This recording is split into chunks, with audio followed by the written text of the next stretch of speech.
ওই যে মুর্শিদাবাদে একটা লাফাচ্ছে মুখ্যমন্ত্রী হবে।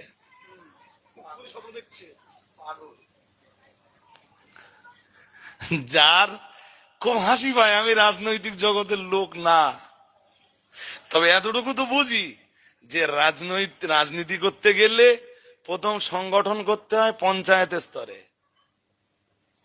কোন স্তরে? তারপর সংগঠন করতে হয় জেলা স্তরে,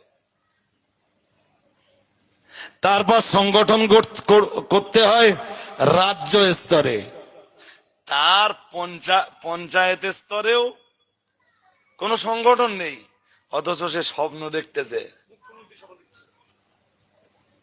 মাঝখানে পড়ে আমার কি বলেছে জানেন?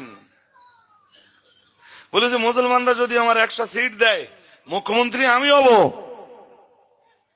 তাতে যদি বিজেপি সমর্থন করে বিজেপি কিনে নেব, কিন্তু মুখ্যমন্ত্রীত্ব দিচ্ছি না আমি।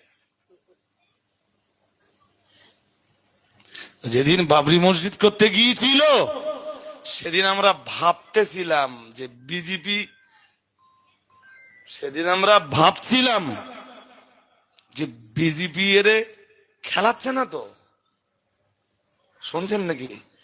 সেদিন ভাবছিলাম, এখন ওর মুখ দিয়ে বেরিয়ে গেছে দরকার হলে বিজেপির নিয়ে মুখ্যমন্ত্রী হব।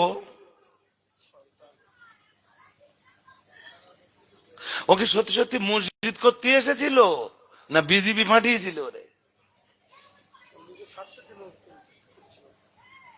খুব সাবধানে পদক্ষেপটা নেন।